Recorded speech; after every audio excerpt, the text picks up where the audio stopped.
अल्लाहुम्मा सल्ली अला रसूलिल करीम अम्मा बाद फ़ाउज़ बिल्लाहि मिनश शैतानिर रजीम बिस्मिल्लाहिर्रहमानिर्रहीम। अस्सलाम वालेकुम नाज़रीन। साहिल अदीम आपको अक्सर औकात इंजीनियर साहब के खिलाफ बोलते नजर आते हैं। पिछले दिनों उनकी एक वीडियो, मैंने भी उस वीडियो को आपके सामने हाईलाइट किया था, जिसमें वो इंजीनियर साहब के खिलाफ काफ़ी गलत गुफ्तगू कर रहे हैं, गलत अल्फाज भी इस्तेमाल किए हैं और उनको हर तरह से गुमराह साबित करने की और नीचा दिखाने की कोशिश की उन्होंने। लेकिन इज्जत और जिल्लत देने वाला तो अल्लाह पाक है।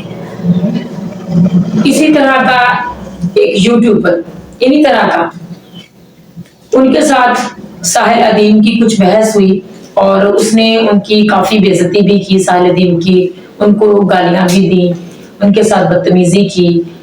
और वो था इमरान खान का कोई सपोर्टर था और इसी बात पर साहिल अदीम को उन्होंने पकड़ा और मुख्तलिफ तरह की गलत बातें की, काफी बेइज्जती की उनकी और हजार लोगों ने ये वीडियो देखी भी होगी। हम उसी वीडियो पर आज बात करेंगे, उनके इस तरह के अमल पर साहिल अदीम के साथ जो सलूक किया गया, इंजीनियर साहब ने क्या कहा है, क्योंकि वो इंजीनियर साहब के खिलाफ बोलता रहता है, साहिल अदीम खुद भी। अब इंजीनियर साहब ने इस बारे में क्या कहा है, एक आलिम ने जिसको वो खुद हाईलाइट करता रहता है, गलत अंदाज से उसकी बातों को पेश करता रहता है, उसने किस तरह से इस चीज को फिर हाईलाइट किया है। आज हम इंजीनियर साहब के उस लेवल को चेक करेंगे कि उनका लेवल क्या है अब इस बारे में। आइए सबसे पहले वो वीडियो देखते हैं, उसके बाद इस पर मजीद बात भी करेंगे। उससे पहले मेरे चैनल को प्लीज सब्सक्राइब करें, वीडियो को शेयर करें, लाइक करें। आइए वीडियो देखते हैं। लिखना बेटा नहीं, मुझे अबू को पहले कहो, अबू फिर लिखूंगा, कहो अबू। हाँ, ये है आपकी, ये है असल में बात। यहाँ तक मैं लाना चाह रहा था, यहाँ तक मैं लाना चाह रहा था, आपको पता यहाँ तक लाना चाहता था, इससे आगे नहीं। तुम मुझे बेटा कहते हो तो कह लो, अगर बेटा कह रहे हो तो अबू क्यों नहीं कहते। इस्लामाबाद में बैठ के इसराइल की बात करते हैं, यहाँ बाहर हैं। आपको बताऊं इसराइल फलस्तीन होता क्या है। आप इसराइल के 5 शहरों के नाम बताएं मुझे, इसराइल के 5 शहरों के नाम, अभी 5 नाम बताएं इसराइल के शहरों के। उसके बाद मैं पूछता हूं, 5 शहरों के नाम बताओ, फलस्तीन के 5 शहरों के नाम बताओ। बेटा बात सुन ले ध्यान से, अब मैंने ये गलत बताएगी। अबू को अबू बोल, इसराइल के 5 शहरों के नाम, बड़ा इसराइल करता है, नाम बता 5 शहरों के नाम, बता फलस्तीन के 5 शहरों के। कर गूगल, जल्दी कर गूगल। बात सुन ध्यान से, इतने नींद आदमी है यार। आप 5 बात सुनो, गुस्सा आप गुस्सा थूक दीजिए, सुन लो। गालियां मैंने खाई हैं, फिर भी मैं आपसे कह रहा हूँ गुस्सा थूक दीजिए। गालियां मैंने खाई हैं, ठीक है, आपसे मैं कह रहा हूँ गुस्सा थूक दें। सुन, मैंने आपको आपने कहा ना गाली होती है ना, आपको कोई बात नहीं। तो बेटा क्या स्वाब है यार। बेटा प्यार से कहते होते, कादमी साहब पाकिस्तान में हम क्या हो गया, आपको बदतमीजी से नहीं कहते। सुन, और कादमी साहब मैं माजरत चाहता हूँ, आपका दिल दुखा मैं माजरत। किसी पीटीए के सपोर्टर का जो दीनी था, ये काम नहीं बनता था कि वो साहिल अदीम की इस एक्टिविटी जो की उसके साथ एक यूट्यूबर ने, उसमें वो कोई गाली गलौज करता है या उसका मजाक उड़ाता है। ये बिल्कुल ज्यादा वाली बात है। इवन मेरा भी कोई स्टूडेंट है क्या जी उतार थले आ गया साहिल अदीम ते उन्होंने 4 गाला कड़ी अपने उस्ताद बदलना होना। मैं ऐसे स्टूडेंट से दुनिया और आखिरत में भी लाने बरात करूंगा जो मुझे बुनियाद बनाएंगे किसी के साथ मोहब्बत या दुश्मनी करने की। बिल्कुल, हम तो खुद भाई अपनी आखिरत की फिक्र में है। हमारे लिए दोस्ती और दुश्मनी का म्यार अल्लाह और उसके महबूब सल्लल्लाहु अलैहि वसल्लम की जात है, बिल्कुल क्लियर कट। और ये मैं कुछ जज्बाती जुमले नहीं बोल रहा था, ये मेरा अपना ईमान है। मैं एक लम्हे के लिए भी तसव्वुर करूं इस हवाले से कि मैं अपनी जात को आगे ले आऊं और दीन को बस कुछ डाल दूं, तो मैं तो खुद अपने आप को जन्मी तसव्वुर करूं। जो टीचर्स होते हैं ना, उनको आदत पड़ जाती है, इवन उनके हम उम्र पे कोई बंदा सामने बैठा हो ना, वो फिर उनकी जुबान से निकलता है बेटा यूं नहीं यूं है। ये बेटा वो वाला नहीं कह रहा होता जो आप वो पंजाबी में किसी को तंग करने के कहते पुत्र मैं देख लेना, ये वो नहीं होता। ये टीचर्स के अंदर आ जाती है। उसमें उसने कहा, उसने बजाय उसकी बात सुनने के उसका वो जुमला पकड़ लिया, उसने कहा तू मुझे अब्बू बोल। तो भाई तेरे में फिर उसमें क्या फर्क रह गया, बकौल तेरे, अगर वो तेरी तौहीन कर रहा था तो तूने उससे बड़ी बात की है मुझे अब्बू बोल। तुझे तो चाहिए था कि देखें मैं भी आपको कह सकता हूं आप मुझे अब्बू बोलें, लेकिन मैं ये काम नहीं करूंगा। फिर तो मैं आपके साथ खड़ा होता कि यार आपने उससे अच्छे अखलाक का मुजाहरा किया, तुमने तो उससे भी बुरे अखलाक पेश किए। इसलिए पाकिस्तान ने बाद में अपनी पॉलिसी चेंज की है। बानिया पाकिस्तान की पॉलिसी ये नहीं थी 2 स्टेट सॉल्यूशन वाली, लेकिन पाकिस्तान की इस वक्त पॉलिसी यही है और मैं इसमें साथ हूं। साहिल अदीम साहब के साथ नहीं हूं, पाकिस्तान की पॉलिसी के साथ हूं। और इसी का इज़हार इमरान खान साहब ने किया, बिल्कुल ठीक किया। लेकिन जो पीटीए वाले उसे उम्मत मुसलमान का लीडर बना के जिस तरीके से पेश करते हैं ना, उस हिसाब से साहिल अदीम ने सही गिरफ्त की कि उम्मत मुसलमान का लीडर है ना, तो फिर 2 स्टेट सॉल्यूशन पे नहीं आना चाहिए, फिर तो सही को मानना नहीं चाहिए। अब पीटीए वालों ने जितना बड़ा कद काट खान साहब का खड़ा कर दिया, उस हिसाब से साहिल अदीम की गिरफ्त बिल्कुल दुरुस्त थी पीटीए वालों के ऊपर। इनको जबरदस्ती वर्ल्ड वार 2 में जो कत्लेआम किया हिटलर ने, उसकी कंपनसेशन के लिए पूरे यूरोप से पूरी दुनिया से उठा के यहूदी पकड़ के उन्होंने जबरदस्ती बात की बैतुल मक़दिस में कि चलो इनके गमों का मुदावा हो जाए, जो हॉलोकॉस्ट में इनके साथ कत्लेआम हुआ था, हिटलर ने जुल्म किया था, चलो आप इनकी कंपनसेशन करें। सिलसिला तो जंग अज़ीम 1 से शुरू हो गया, 1918 में बाल्फोर डिक्लेरेशन हुई थी। तो 2 स्टेट सॉल्यूशन के अलावा हमारे पास क्या, हम जबरदस्ती जंग से तो उनसे नहीं जी सकते ना, हमारी इस वक्त की हालत है ना। गौसे पाक जिंदा है, वरना वो निगाह मार के कर देते। दुनिया यूएनओ की करारदादों में बंधी हुई है, सीधी सी बात है। अगर हम यहां से पीछे हटते हैं तो फिर हमें कश्मीर वाले स्टेटस से भी पीछे हटना पड़ेगा, यूएनओ की करारदादों के तहत तो एक मौके रखना पड़ेगा, हम मुफ्त हो चुके हैं। अब हम पुराने ख्वाब देखें, इन गिवन सर्कमस्टांसेस में ऐसा नहीं हो सकता। हमें अपनी स्पेस को हासिल करनी है, अल्टीमेट गोल जरूर रखें, लेकिन फिर वक्त को रिलीफ पहुंचाए ना, और फिर मामला को लेके चले। बार बार पे झूठ बोलना, धोखा देना, यू टर्न लेना, बातों को बदलना, हुकूमत में होना तो सेम पेज, बाहर निकलना तो टाइम के लिए जिहाद करना, हुकूमत में होना तो गोद में बैठना, बाहर निकलना तो वोट को इज्जत दो, फिर बूट भी पॉलिश करो, उसी आर्मी चीफ को एक्सटेंशन भी दो, फिर वोट को इज्जत दो। तमाशा लगाया हुआ है। इनकी हकीकत अब खुल चुकी है। हाँ, पॉलिटिकल लीडर्स आप मोहब्बत करें, आपने जिसको वोट देना है वोट दे, वो आपका राइट है। मजहबी पेशवा नहीं माने, बस हमारा इख्तिलाफ ये है। वंस आप मजहबी पेशवा बना के पेश करेंगे नवाज शरीफ को, जरदारी को, इमरान खान को, फिर हम कहेंगे खुदा के लिए अपनी दुनिया तो तुमने बर्बाद की हुई है, पाकिस्तान में जो अवाम की हालत है, आखिरत तो कम से कम बचा लो, मर के तो चैन आ जाएगा ना। हाँ, इन लीडरों के पीछे अपनी आखिरत ना बर्बाद करो। एटलीस्ट जो यंग जनरेशन मजहब के साथ जुड़ी हुई है ना, एक एक करके इन यूट्यूबर्स की वजह से और पीटीए के जो फ्रंट्समैन साफी बने हुए हैं सो कार्ड, इनकी हरकतों की वजह से एक एक करके लोग इमरान खान से मुतनफर होते जा रहे हैं। जाहिर है मजहबी बंदे ने तो पहले दीन को देखना है, सीधी सी बात है, उसके लिए बाकी चीजें बाद में। जब आप दीन के साथ इस तरह करेंगे तो ये कोई आप खिदमत नहीं कर रहे, आप अपने लीडर की मुश्किलात में इजाफा कर रहे हैं, सीधी सी बात है। और अब वो मौलवी जो बगल में बैठाए हुए थे खान साहब ने, ताहिर शरीफी किधर है? इधर केस में बोला, मैं बोला हूं, और ना वो मौलाना साहब बोले जो रो रो के दुआएं करवाते थे बनी गाला में। अब चूंकि मेरे लिए भी काबिल एहतराम है, मैं नाम उनका इसलिए नहीं ले रहा। कौन आता है सामने भाई? मैं बोलूं दिलेरी के साथ बोलूं कि यार गलत हो रहा है, इस तरीके से नहीं ऐसा होना चाहिए। लेकिन अगर आप ये कहेंगे कि हम मजहब को पसे पुश डालें और पॉलिटिकल लीडर्स की मोहब्बत में इस लेवल के ऊपर चले जाएंगे, दीन का अपना जनाजा निकाल दें, और दीन के हवाले से जो लोग गलत एक्टिविटी कर रहे हैं, अल्लाह के बंदो, पीटीआई, नून लीग, पीपल्स पार्टी तो शाही कोई नहीं है, हम तो टीएलपी, टीटीपी, जब मजहब की बुनियाद के ऊपर दहशतगर्दी फैलाए हुए हैं मुल्क के अंदर, हम उनको कुछ नहीं समझते हैं, उन पे हम क्रिटिसिज्म करते हैं, ये तो बेचारे सारे बर्गर फैमिली वाले लोग हैं। ये कोई तरीका नहीं है कि आप मजहब को पसे पुश डालते हुए अपने पॉलिटिकल लीडर्स की मोहब्बत में इस लेवल के ऊपर आगे जाएं कि जो लोग दीन की कोई आवाज उठाए हुए हैं, आप उनको इस तरीके से बुला के बेइज्जत करें और उन्हें कहें कि ये मौलवी बिक गया, ये लिखा जी बिक गया जी, एस्टैब्लिशमेंट ने एक नया बंदा लॉन्च कर दिया है साहिल अदीम की शक्ल में। जो साहिल अदीम को सुनता है उसे पता है कि उसे एस्टैब्लिशमेंट से कितनी मोहब्बत है। अब जिनको अभी ताजा ताजा एस्टैब्लिशमेंट से एंटी होने का खुमार चढ़ा हुआ है, तो वो समझते हैं कि हमसे बड़ा कोई एंटी एस्टैब्लिशमेंट नहीं है।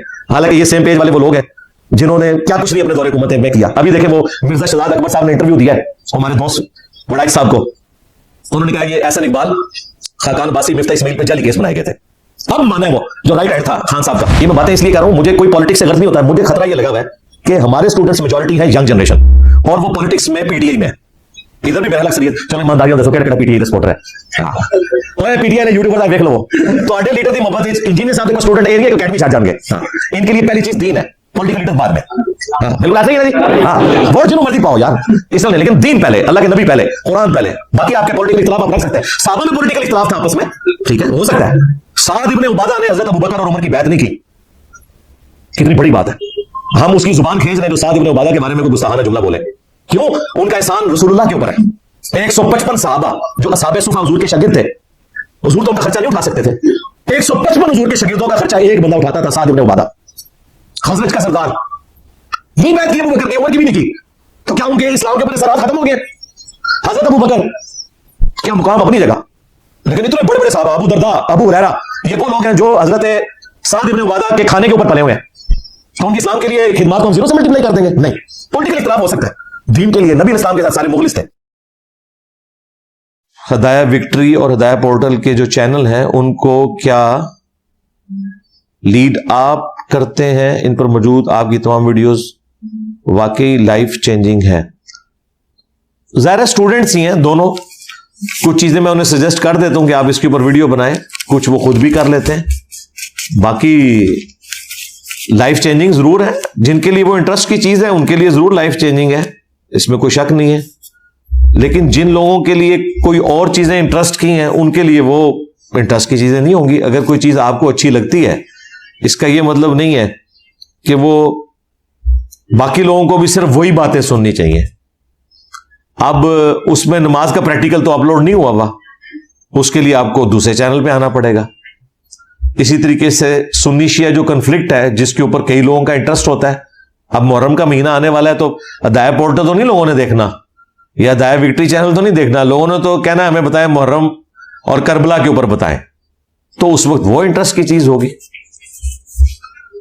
बाज लोग पैसिव मिजाज के होते हैं, उनकी अपनी पसंद होती है, बाज एक्टिव मिजाज के होते हैं, बाज इख्तलाफी मौज़ूआत को पसंद करते हैं। हमने तो भाई जनरल स्टोर खोला हुआ है, जिसको जो सौदा पसंद है वो ले, और अगर आपको कोई सौदा पसंद नहीं है तो आप हमें यह ना कि सौदा ना रखो, आपके लिए रखा भी नहीं हुआ। हाँ, आप मम्मी डैडी बने और चुप करके दया विक्ट्री देखें। हाँ, ये जो हमने बाकी सौदा रखा हुआ है, ये जो छुरे हैं ना, उन्हें काबू करने के लिए रखा हुआ है। हाँ, ज़हन में रखें। आप ये ना कहेंगे आप रफुल इज़्ज़ान पे वीडियो क्यों बनाई हुई है, छोड़ो आप इस चीज को, आप अपनी पसंद की चीजें देखें। ये तो इसी तरीके से है कि एक बंदा किसी जनरल स्टोर पे जाए और उसे मसूर की दाल पसंद है, वो कह जी चने की दाल ये क्या कर रही है, मैंने तो अच्छी नहीं लगती। तनु नहीं ना अच्छी लगती यार, तेरे से है भी नहीं, तू चुप करके मसरा दी दाल लाए तो बाहर निकल। हाँ जी, मैं इसलिए बात कर रहा हूं कि हमारा जो अदाया विक्ट्री और अदाया पोर्टर चैनल है ना, उसके नीचे ना एक दफा अदाया पोर्टर चैनल के नीचे एक बंदे ने कमेंट्स किए कि मुझे अली भाई की ये बात बहुत पसंद है कि अली भाई कोई इख्तलाफी बात नहीं करते। अब उस बच्चे ने आंख ही उसी चैनल पे खोली थी, वो उसी चूंकि कुएं का मेंढक था, उसे क्या पता है कि मैं क्या कुछ करता हूं। हाँ, तो उसने कहा कि अली भाई की ये बात मुझे बहुत पसंद है, कोई इख्तलाफी मौजू नहीं डिस्कस करते, चुप करके मम्मी डैडी जो बातें हैं ना, यानी उनके नजर में वो करते हैं। तो भाई ठीक है, जिनको मम्मी डैडी किस्म की गुफ्तगू चाहिए वो अदाया विक्ट्री, अदाया पोर्टल के सिवा बाकी सारे चैनल अनसब्सक्राइब कर दें। हाँ, कोई जरूरत नहीं है, वो अपनी उसी विशफुल थिंकिंग में वक्त गुजारें। लेकिन एक वक्त आएगा कि आपको जरूरत पड़ेगी। कुरान पूरे का पूरा यहूदों नसारा के गलत नजरियात, मुनकरीन खुदा के गलत नजरियात, उनके जवाबात और उनसे इल्मी बहस के ऊपर मुश्तमिल है। अब आप ये कहेंगे कि मुझे कुरान में सिर्फ जो है ना वो वाकया चाहिए कि हज़रत यूसुफ अलैहिस्सलाम का वाकया मुझे बहुत पसंद है। ठीक है भाई, बाकी वाकयात अगर आपको नहीं अच्छे लगते, इसका यह मतलब नहीं कि वो कुरान से निकाल दिए जाएंगे। कुरान में तो बाकी चीजें भी डिस्कस हुई हुई है। तो कुरान को पूरी टोटलिटी में लेना है। हर बंदे की अपनी पसंद नापसंद हो सकती है। मैं अक्सर कहता हूं, अगर नबी इस्लाम की जिंदगी का सिर्फ जंगों वाला आप पोर्शन देखें, तो जंगों के अलावा भी तो आपकी एक जिंदगी का हिस्सा है। आपका सलूक अपने साहबा के साथ, बीवी बच्चों के साथ, रिश्तेदारों के साथ, वो ओवरलुक हो जाएगा। अगर नबी इस्लाम की आपको पिक्चर ये दिखाई जाएगी, एक बंदे ने लोहे का खोद पहना हुआ है, तलवार हाथ में उठाई हुई है, और पहले बदर लड़ रहा है, फिर ओहद लड़ रहा है, फिर खंदक लड़ रहा है, तो आपको एक तस्वुर जो है वो एक वॉरियर वाला ही आएगा। हुजूर की बाकी सारी जिंदगी जीरो से मल्टीप्लाई हो जाएगी अगर आप वो जिंदगी नहीं पढ़ेंगे। और यही कुछ किया काफिरों ने नबी इस्लाम की सीरत के साथ, कि उनको एक वॉरियर बना के ना पेश किया, कि जिस तरह चंगेज खान था, उसने भी दुनिया पे कब्जा किया, ये भी अरब से एक सरदार उठा, इसने एक जमात तैयार की और इस तरीके से रोमन और पर्शियन अम्पायर को उलट दिया। वो ये पिक्चर पेश करते हैं। वो तो जब फिर जो लोग तहकीक करते हैं, वो नबी इस्लाम की सीरत पढ़ते हैं, तो उन्हें पता चलता है ये तो आपकी जिंदगी का एक छोटा सा हिस्सा है, टोटल आपकी जिंदगी ये नहीं है। उनको हुजूर की भी जब दूसरी जिंदगी बड़ी पसंद आती है ना, तो वो इस्लाम कबूल कर।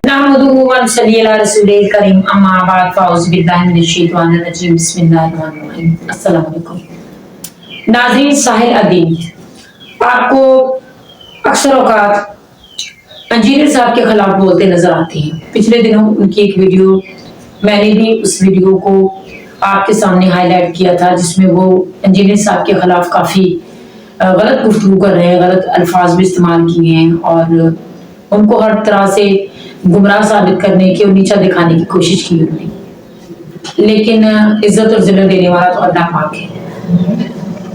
इसी तरह का एक यूट्यूबर, इन्हीं तरह का, उनके साथ साहिल अदीम की कुछ बहस हुई और उसने उनकी काफी बेइज्जती भी की, साहिल अदीम की, उनको गालियां भी दी, उनके साथ बदतमीजी की। और वो था इमरान खान का कोई सपोर्टर था, और इसी बात पर साहिल अदीम को उन्होंने पकड़ा और मुख्तलिफ तरह की गलत बातें की, काफी बेइज्जती की उनकी, और हजार लोगों ने ये वीडियो देखी भी होगी। हम उसी वीडियो पर आज बात करेंगे, उनके इस तरह के अमल पर साहिल अदीम के साथ जो सलूक किया गया, इंजीनियर साहब ने क्या कहा है, क्योंकि वो इंजीनियर साहब के खिलाफ बोलता रहता है, साहिल अदीम खुद भी। अब इंजीनियर साहब ने इस बारे में क्या कहा है, एक आलिम ने जिसको वो खुद हाईलाइट करता रहता है, गलत अंदाज से उसकी बातों को पेश करता रहता है, उसने किस तरह से इस चीज को फिर हाईलाइट किया है। आज हम इंजीनियर साहब के उस लेवल को चेक करेंगे कि उनका लेवल क्या है अब इस बारे में। आइए सबसे पहले वो वीडियो देखते हैं, उसके बाद इस पर मजीद बात भी करेंगे। उससे पहले मेरे चैनल को प्लीज सब्सक्राइब करें, वीडियो को शेयर करें, लाइक करें। आइए वीडियो देखते हैं।